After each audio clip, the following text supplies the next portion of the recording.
Ma'am, si Duterte, person of authority day na.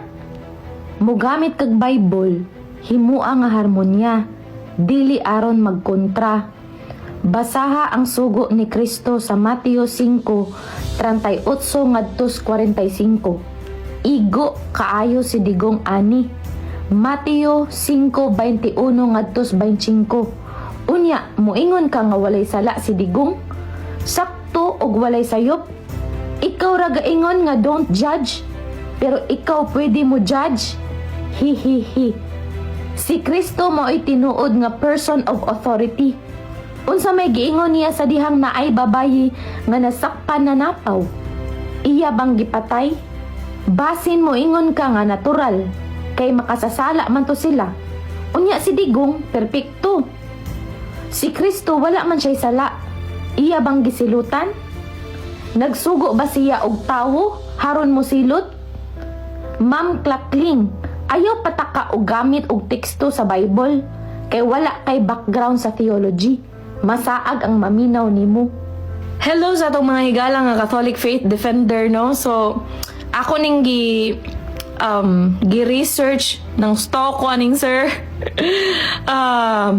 Usa ni siya ka Catholic Faith Defender. Hello sa atong mga higala ug mga kaigsuunan nga mga Roman Catholic Faith Defender. Sir, atong tagsa-tagsaon ang imuhang pangutana ha. Ang imong pangutana, si Duterte, person of authority day na? Yes, sir. Based on the Bible, sir, God is presented as the ultimate person in authority, the source of all power and authority, and the one to whom all others are subjects na lang na sila.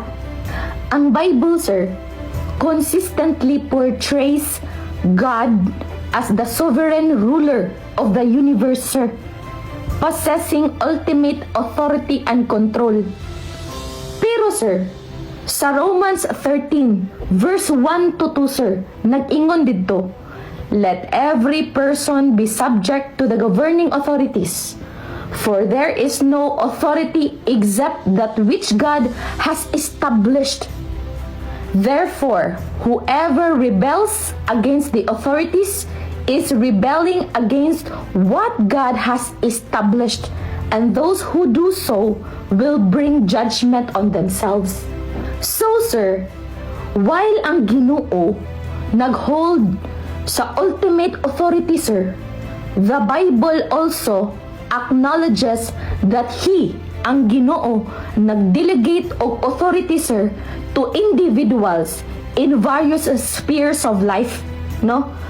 Parihaan sa family, sa simbahan, sa gobyerno, sir. So, si Jesus Christ, sir, who is considered God in the flesh, also holds all authority, sir, and has distributed some of that authority to various people on earth. Ang Biblia, sir, nagtugan about the authority in the home, sa panimuyo, sa panimalay, no?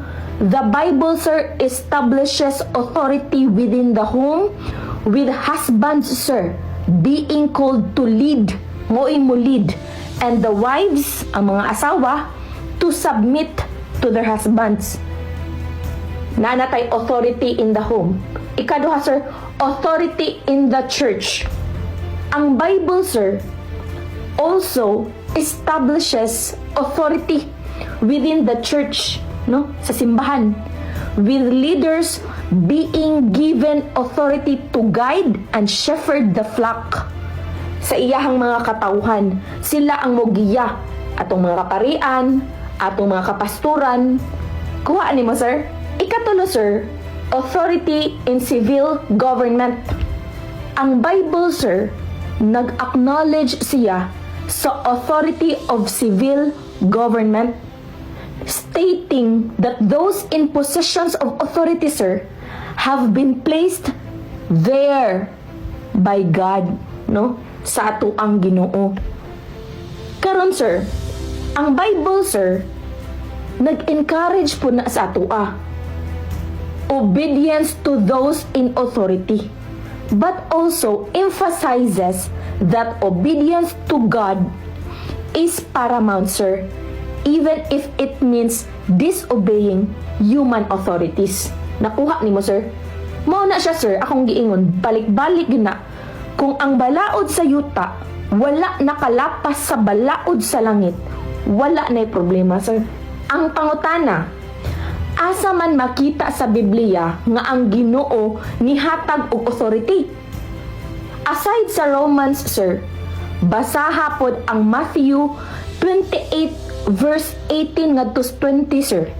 Naghisgot na siya, nag-ingon siya dito, all authority has been given to me in heaven and on earth. So, unsa man ang God's authority in the Bible, sir? So, the Bible, sir, nagtugan siya that all authority comes from and originates with God, no? He is the absolute source of authority in the universe, sir. Then He delegated His principle of authority sa mga katauhan, to mankind, to maintain order, sir, in the world, sa kalibutan. To begin with, God places a high value on authority, sir, because He is the one who created it. Kuha ni mo, sir. Sunod nga pangutana, asa man makita sa Biblia nga nagstorya ang Ginoo about appointing leaders. Sa Romans 13, verse 1 to 7, sir, basahan na din ha, kay taas-taas na. Kana diha, gaingon gid siya nga for there can be no authority in the universe except by God's appointment, sir. Which means, sir, that in every authority that exists, sir, has been instituted by God.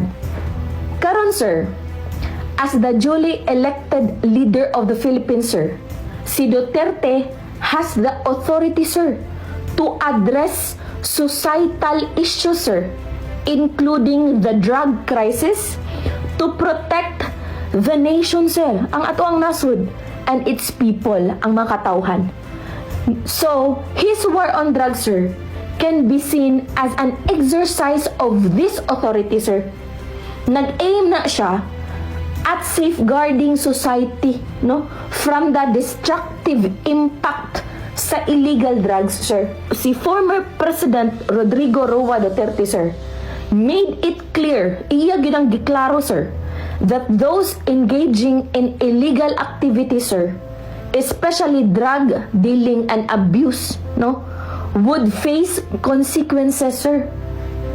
He issued public warnings, sir, about the severity of the campaign, no, ensuring that the public understood the risks, ang risgo, no, of being involved in drug. Risgo kayo to.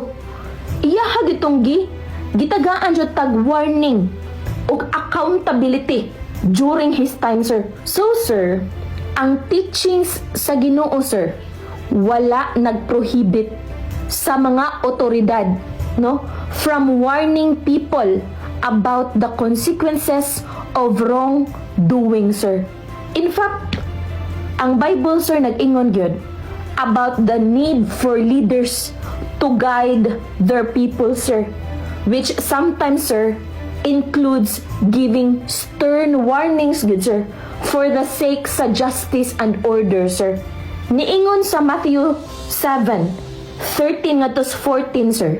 Niingon dito, enter through the narrow gate, for wide is the gate and broad is the road that leads to destruction, and many enter through it.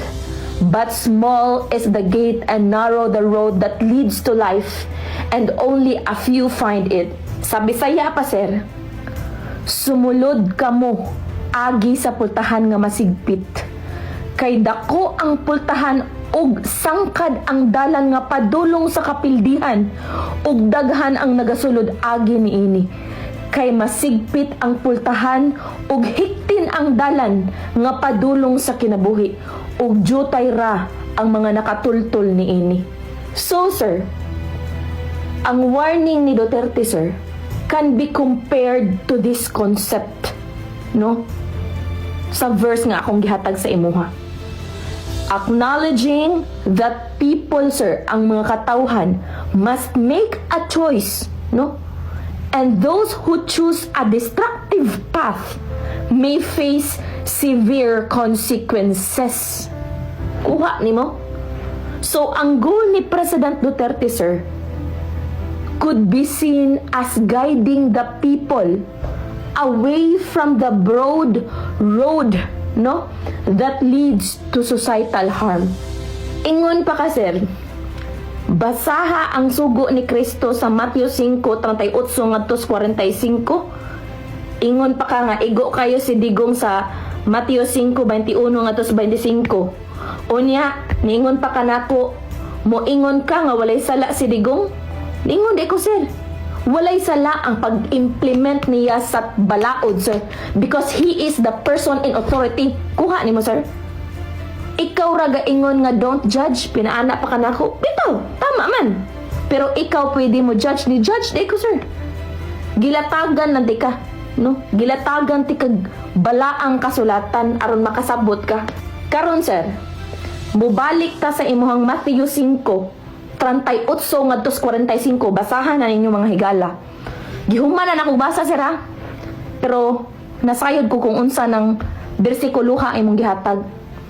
Pero, sir, og imo gina siyang sabton ang Matthew 5:38-48, sir. Nag-encourage na siya, sir. Encourages non-retaliation, sir, and love for enemies. Tama, no? It's important to note that the broader biblical context, sir, also includes the role of justice, sir, and protection of society. There is a place, sir, for defending the innocent and punishing wrongdoers, sir, in order to maintain order. Nakuha ni mo? Balikan ti ka, sir, sa Romans 13:3-4, sir. Nag-explain na siya that authorities are God's servants, sir, who are meant to be agents of justice, sir, to punish those who do wrong. Si Duterte, sir, could be seen as fulfilling his role as a ruler, sir, no? Leader, by using his authority, sir, to punish those who engage in drug-related crimes, sir, no?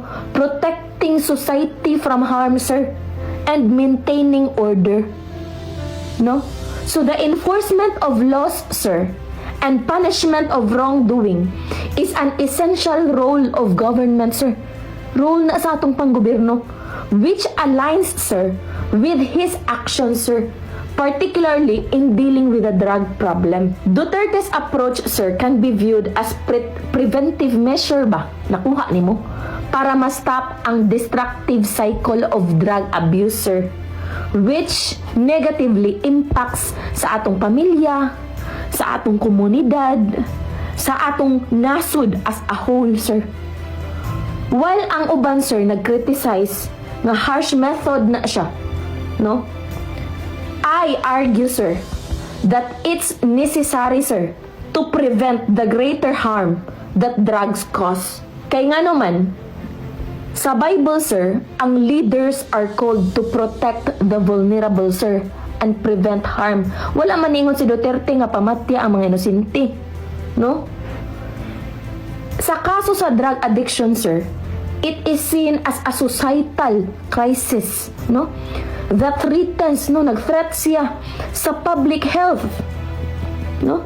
Public health, safety, seguridad nato, and the well-being of individuals, sir. From this perspective, sir, si President Duterte, ang iyahang war on drug could be viewed as an attempt, no? Iyahatong attempt para ma-shield, no? Ma-shield ang society from greater suffering, sir. Similar to kings, no? And leaders in the Bible, no? Were expected to protect their people from dangers. Ang Matthew 5:38-45, sir, nag-emphasize tao na siya, sir, og mercy, no, kaluoy, and turning the other cheek, no? Mao na imuhang basihan. It's also important to acknowledge, sir, akong nang ipabutang sa imong alimpatakan, that justice, sir, is a key biblical theme, no? The Bible also teaches that those who do wrong, sir, no, maluoy man ta. Those who do wrong must be held accountable, good sir, for their actions, sir. No? Nakuha ni mo, sir. Particularly if their actions are harming others. No? Magsige lang day tagkaluoy, sir. Kuha ni mo? Sa Old Testament, sir, ang leaders were often tasked, no, with executing justice, good sir. Bisan pa sa New Testament, sir, no, God is portrayed as just, good sir. Matarong good siya. And righteous, sir. Mupanish good siya sa mga mamumuhat og dautan, sir. So, ang aksyon ni President Duterte, sir, can be defended, no, as an attempt to administer, sir, justice, no, to curb a growing crisis, sir. Grabe, talamak na magid kay itong droga, good sir. No? Even if that justice, sir, comes with significant consequences for those involved. No, kutob sa na involved ato, sir. Piti, good. Nag-warning naman siya daan. Wa man maminaw, good. So, sir, Duterte's war on drugs, no, is a legitimate exercise of his authority, sir, as the president or as a leader, sir, who has been tasked with protecting the people, sir, and maintaining order in society. Giproteksyonan lang ang Pilipinas, ang mga Filipino people ato, sir, no? While ang Matthew 5 nimo, sir, 38 ngadtos 45, ug ang Matthew 5, 21 ngadtos 25, sir, nga imong gilatag nga bersikulo, nag-emphasize siya og gugma, kaluoy, ug reconciliation, sir. They do not rule out the necessity of justice or the role of leader, sir, in punishing wrongdoers.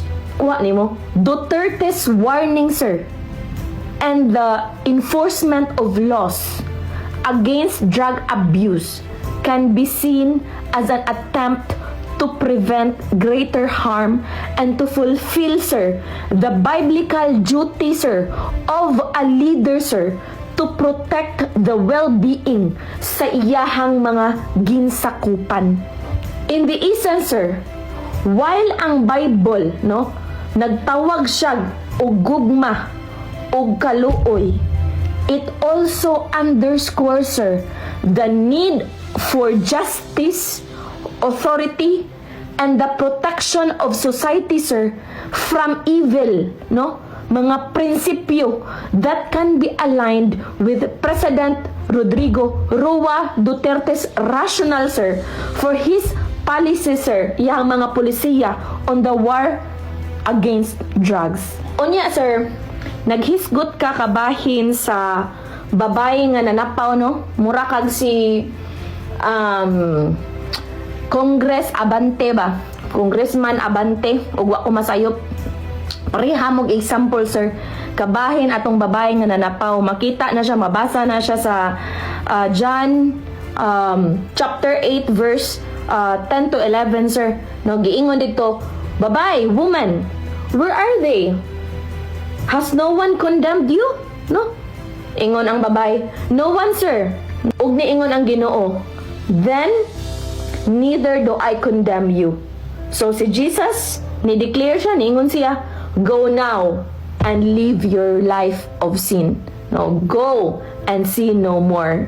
Sir, nindot kayo ang bersikulo nga imong gihatag. However, sir, no, just because ang Ginoo, sir, nagpakita og kaluoy sa maong babaye does not necessarily mean, sir, that punishment for wrongdoing, sir, is wrong or that there is no role for justice in society. Kuha nimo. So ngano man ang Ginoo wala man niya patya ang babae, no? Ato na siyang sabton. Ug ngano man si Duterte nag-act man as different anang example lang ay imong gihatag, sir, no? So atong sabton sir, ang role ni Jesus, no, ang role sa Ginoo, giyahang mission, no. Ang Ginoo sir, si Jesus, no, came to offer grace and forgiveness. And his role sir was not to enforce civil law. Ang role sa Ginoo sir, dili siya mo enforce og civil law, kuha nimo, or mo execute og justice in the way human governments do. Nakuha nimo sir. So si Jesus sir came to fulfill the law, offering forgiveness and a path of repentance. So his mercy sir toward the woman, ang iyang kaluoy atong babay nga nasakpan o nangananapaw, nag-highlight siya sir sa power of redemption and personal power of redemption and personal transformation. Wala siya kalambigitan sa justice, sa authority sir, no? Gusto kong masayod ka nga sa Matthew 5:17 sir, giingon dito, do not think that I have come to abolish the law or the prophets. I have not come to abolish but to fulfill them. Sa Bisaya pa sir, ayaw ka mo pagunahuna nga mianhi ako aron sa pagbungkag sa kasuguan o sa mga propeta, no? Ako mianhi dili sa pagbungkag kundili sa pagtuman niini. Saman, miingon ka, gugma naman gudron, gugma sa imong mata. Ang Bible sir, di gina mahitabo nga wag tangon ang Old Testament ug wag tangon pod ang New Testament. Dili pwede nga ang Bible New Testament ra or Old Testament ra. Dili na siya matawag og Bible sir. I'll give you an example. Parehas ng bisikleta sir ba? Sa English bicycle. Ang bisikleta sir, ang bicycle, duha gina siya kabukligid. Bay gani sir, kanang word nga bay, meaning duha na siya. Duha kaligid, bicycle. Tulo kaligid, tricycle. Kuha nimo. Ang usa kaligid unsa may tawag ana. So ang Bible sir, dili na pwede nga usa lang. Duha gina siya. Bible, Old and New Testament. Kay ngano? Unsay ingon niya sa Matthew 5:17? Ayaw ka mo pagunahuna nga mianhi ako aron sa pagbungkag sa kasuguan o sa mga propeta. Ako mianhi dili sa pagbungkag kundi sa paggamit, pagtuman niini. Iyang gi-fulfill ang kasuguan, sir. So, sir, Jesus' mercy here, ang iyang kaluoy, is not an example that authorities should avoid carrying out justice, no? His act was an opportunity for repentance, sir, and mercy, kaluoy. Pero, sir, in a government setting, justice is still needed, sir, no? Especially, sir, for actions that harm others, sama sa drug dealing or drug abuse, sir.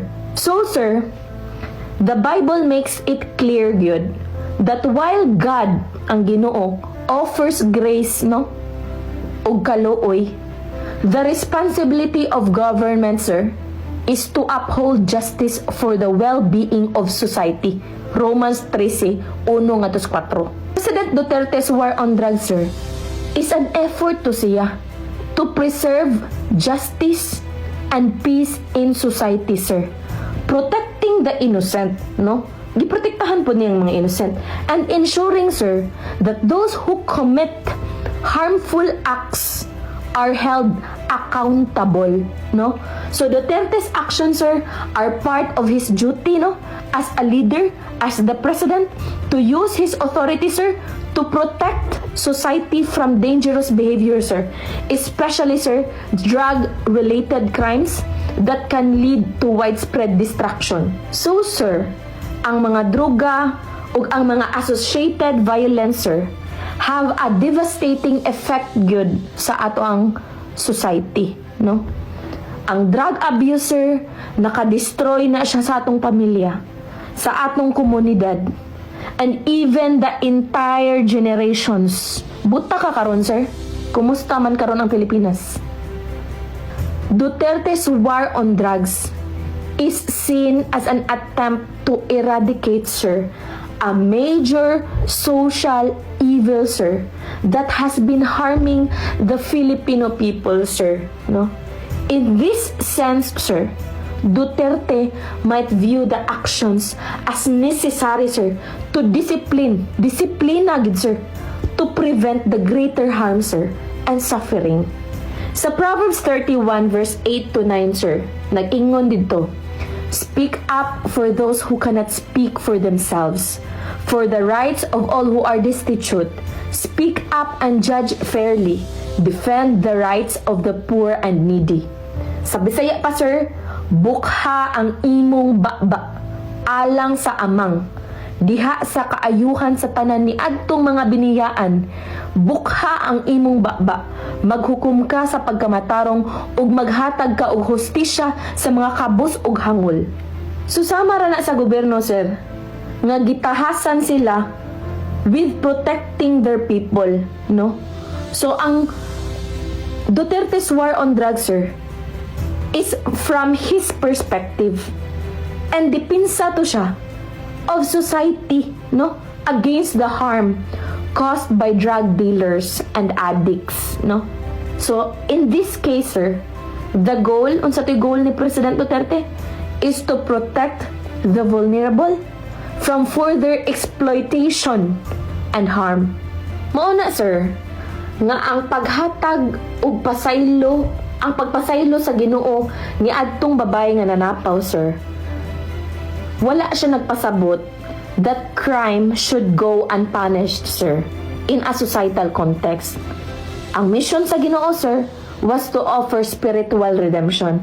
Pero he did not come to nullify the civil law, no? Kuha nimo, sir. Moingon ka nga ang Ginoo did not kill the woman, but, sir, but that doesn't mean that death penalty or consequences for harmful actions are inherently wrong, sir. Ang gobyerno, sir, have the right to administer justice, and Duterte, sir, President Duterte, sees drug-related crimes, sir, as serious threat, no, sa atuang nasud o sa atuang well-being.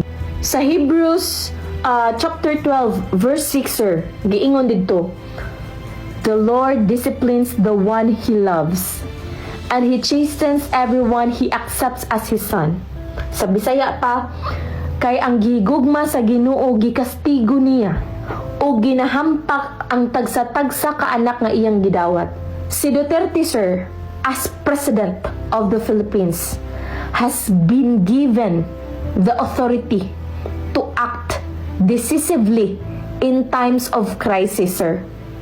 Just as the biblical rulers, good sir, and leaders, they are tasked with ensuring peace and safety sa ilahang mga tao. Example, si King David, si Nehemiah, ug daghan pa, no?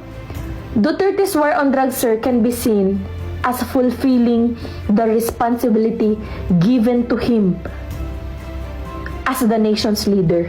Ang mercy, sir, or ang kaluoy in the spiritual sense, is different, good sir, lahi siya from the role of government in ensuring justice and protection sa mga vulnerable, sir.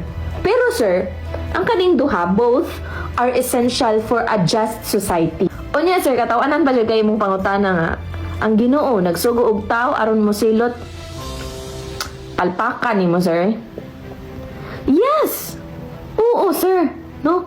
Ang Ginoo has indeed appointed authorities, sir, and leaders to administer justice, sir, and bring punishment upon wrongdoers. Ang Ginoo, sir, nag-allow sa gobyerno to punish the evildoers for the welfare, sir, and the order of society. Ang Biblia, sir, giklaro gina sa Biblia that authorities are put in place by God to uphold justice, sir, and ensure that society remains free from harm, no, caused by sin. Kuha ni mo, sir. Abi ni mo, sir, ang mga leaders are God's servants to administer justice, yun, no? Niingon ang 1 Peter chapter 2 verse 13 to 14 nga managsakop kamo sa tanang pagbulutan sa tawo tungod sa ngalan sa Ginoo. Kung sa hari, ingon nga mao ang labaw. Kung sa mga gobernador, ingon nga sinugo nila alang sa pagpanimalos sa nga mga mamumuhat sa kadautan ug sa pagdayig ni adtong mga nagabuhat og maayo. Basaha, sir. Kana siya nga verse, sir, explicitly states good that rulers are appointed by God to punish wrongdoers, sir. Si former President Duterte, sir, in his role as president that time, can be seen as fulfilling this divine appointment para ma-ensure that those who break the law are held accountable for their actions, sir. So his war on drugs, sir, can be understood as part of his responsibility to maintain peace and order, sir, protecting the innocent and ensuring justice for those who harm others, sir, through illegal activities. Ingon ka nga, way gisugo ang Ginoo naa, oy, no? Ang Ginoo, sir, nagamit og mga hari og mga leaders to execute judgment. Tagaan ti kag example. Si King David. Sa Old Testament, sir, si King David was known for his leadership good and for bringing justice sa Israel, sir. Although he was a man after God's own heart, no, he was also a warrior, sir, and a ruler who carried out God's judgment, sir, when necessary, no? Ingon ang 2 Samuel chapter 8 verse 15, og si David naghari sa tibuok nga Israel, og si David nagbuhat sa hustisya ug sa pagkamangatarong sa tanan niyang katawhan. So ang leadership ni David, sir, was about enforcing justice and ensuring the protection sa Israel, sir.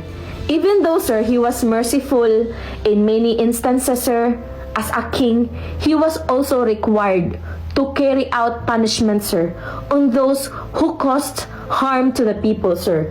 Like David, sir, Duterte's leadership in the war on drugs could be seen as part of his divinely appointed role, sir, to enact justice and punish those who harm the nation. Ikaduha, sir, si Nehemiah.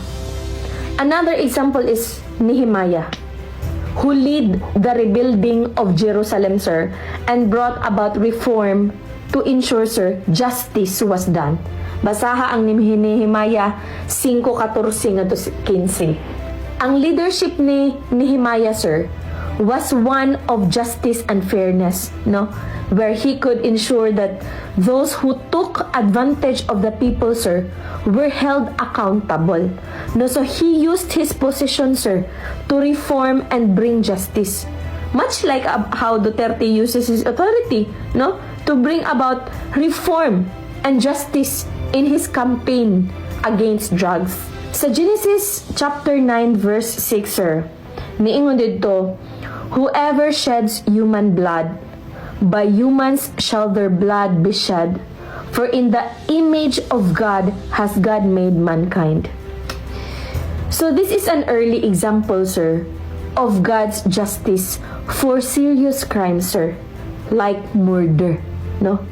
While the war on drugs, is not directly about murder, good. The underlying principle, sir, is that serious wrongdoing, sir, especially when it harms, sir, others, can lead to severe consequences. So ang Ginoo nag-establish ang justice to ensure that people do not harm one another with impunity, no, walay silot, and authorities, including Duterte, sir, are given the responsibility to uphold justice. Unsa man ang God's law and the death penalty sa Old Testament, sir. Sa Leviticus 20, chapter 10, sir, giingon didto, ug ang tawo nga manapaw sa asawa sa laing tawo, bisan kadtong nagapanapaw sa asawa sa iyang isigatawo, sa pagkamatuod gayud pagapat yun ang mananapaw nga lalaki ug ang mananapaw nga babayi. Ari buga sa Deuteronomy chapter 17 verse 6, sir, giingon pa didto, tungod sa pulong sa duha ka mga saksi, kun sa tutulo ka mga saksi, pagapat yun ang kinahanglan mamatay. Dili siya mamatay tungod sa pulong sa usa ka lamang kasaksi. Ang Bible gyud nag-contain gyud na siya mga examples, sir, mga instances where ang Ginoo nagcommand, no, og death penalty for serious offenses like adultery and idolatry, sir. Nag-indicate na siya og punishment for wrongdoing was an established principle gyud na siya, sir.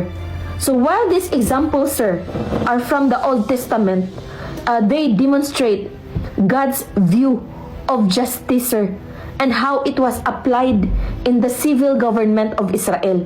So this can be compared to President Duterte's stance, sir, on severe punishment for drug-related offenses, which he sees as a matter of public justice. So in summary, sir, ang Ginoo does permit, no, ni permit gyud and even appoints authorities to punish wrongdoers, sir.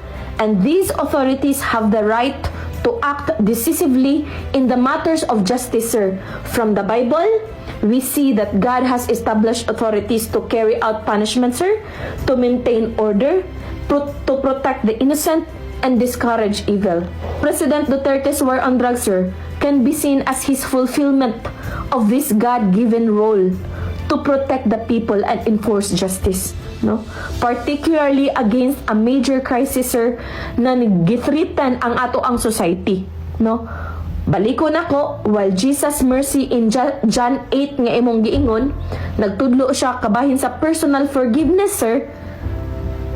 Pasabtunti ka nga it does not negate the responsibility of the government leaders to act justly, sir, even with the harsh measures, sir, when protecting society from the consequences of destructive behavior sama sa drug abuse. So therefore, sir, Duterte's action in line with a biblical understanding of justice are not contradictions, sir, of God's will, but a reflection of his role as an authority figure who must administer justice on behalf of the people, just as biblical leaders, sir, did throughout sa history. Unya, sir, katawanan pa jud kayo, kay nangutana pa jud kanako, kung si Kristo mo patay ba? Unsa man ka nga Catholic faith defender, sir, eh? Wa man ka masayod nga ang Ginoo mo patay. Oh, sir, yes, ang Ginoo mo patay, sir. Tagaan ti kag example. Unang example, sir, God's judgment in the flood. Makita na nimo siya sa Genesis chapter 6 verse 5 to 7, sir. Diha, sir, makita nimo nga ang Ginoo nagpadala og baha to destroy humanity, sir, no? Patay silang tanan except sa pamilya ni Noah, sir, because sa wickedness atong mga tawhana, sir, and evil actions. This action was a divine judgment, sir, no, on the rampant sin that had corrupted the earth. While God's action led to death, sir, it was not out of malice, but out of his righteous anger against sin. Suko ang Ginoo, sir, nang makasasala, sir. Mupatay siya. Patay ta ng mga tao except sa pamilya ni Noah. Ikaduha, sir, the destruction of Sodom and Gomorrah. Nalimot ka na? Sa Genesis chapter 19 verse 24 nga to 25, sir, ang Ginoo nagdala, no, God brought destruction upon the cities of Sodom and Gomorrah, sir, because of their extreme wickedness and sinfulness, including practices like mga sexual immorality and violence, sir. So, the act of destroying this city, sir, giguba ganyan yung mga syudara, involved the death of many. Daghan kitong nangamatay, sir, nga moingon ka nga dili mo patay ang Ginoo. It was a response to the moral decay of the people, sir. Moto ikaduha. Ikatulo, sir, the plagues, ang mga hampak, no, of Egypt sa Ehipto. Basaha ang Exodus 12:29 ngadto 30. During sa Exodus, sir, ang Ginoo nagpadala og mga hampak apan Egypt to compel Pharaoh, sir, no, to release the Israelites. Ang final nga hampak niya, sir, was the death of the firstborn in Egypt, no, which resulted in the loss of many lives. Laliman ka lang, tanan nga mga firstborn sa Egypt gipapatay sa Ginoo, no, mupatay ang Ginoo, sir. Kani siya nga judgment, sir, was a response to Pharaoh's refusal. Ni-refuse siya sa pag-obey sa command sa Ginoo sa iyaha to let the Israelites go free. Ikaupat, sir, kato dieng the killing of the Canaanites. Sa Deuteronomy chapter 7 verse 1 to 2, sir. Basahan na. As the Israelites, sir, were entering the promised land, no? Ang Ginoo ni command, sir, Ginoo ni command them to destroy the Canaanites and other nations because of their wickedness and idol worship, sir. So this involves, sir, killing the people of these nations, which was an act of divine judgment, sir, on their sinfulness, no? Ikalima, God's judgment on King Saul, sir. Si Saulo, sir, si King Saul. Mabasa nimo sa 1 Samuel 15 verse 3. Nikamand ang Ginoo ni King Saul, sir, para i-destroy ang mga Amalekites, no, for their sin and hostility towards Israel. The command, sir, involved the total destruction of the Amalekite people and their possessions. So God's judgment, sir, here, no, resulted in death, again as a consequence of their sin and defiance of God. Napa ikaunom, katoday si Ananias o si Sapphira. Mabasa nimo sa Acts chapter 5 verse 5 to 10. Sa New Testament man na, sir, ha? Old Testament man to kung gisgutan. Sa New Testament, si Ananias o si Sapphira, sir, na makak sa mga apostolis about sa presyo sa yuta nga ilang gibaligya, and God struck them down with death, sir, as a consequence of their deceit, paglinlang. So, sir, this was a judgment on their sin, showing that even in the early church, God took sin very seriously. Suko gid siya nang makasasala kayo, sir. So, sir, ang action sa Ginoo that involve the taking of life in the Bible are not murder, sir, but acts of divine justice and judgment. These occurrences are carried out to punish sin, good sir, uphold righteousness, and preserve the integrity of His holiness. Unya, sir, nagkatawa ko sa imong last nga linya. Ningon ka nga dili ko magpataka og bukas akong baba, kay daghan ang mga saag, no? Kay wala ko'y background sa theology. Sir, sultian ka. I believe that the understanding of Scripture is not limited to scholars, is not limited to those who study theology, is not limited to pastors, not limited to priests. Kuha ni mo? Ngano man? Kay ang Ginoo himself, sir, niingon sa Matthew 11 verse 25. Ingon siya, I praise you, Father, Lord of heaven and earth, because you have hidden these things from the wise and learned and revealed them to little children. So kana siya sir, nag-emphasize na siya nga ang wisdom of scripture sir is not something that only those with academic credentials can access, no? It is given by God to all who seek it with a humble heart, sir, and open spirit, no? Sa Proverbs chapter 2 verse 6, sir, also nag-remind na siya sa tua, giingon didto, for the Lord gives wisdom, from His mouth come knowledge and understanding.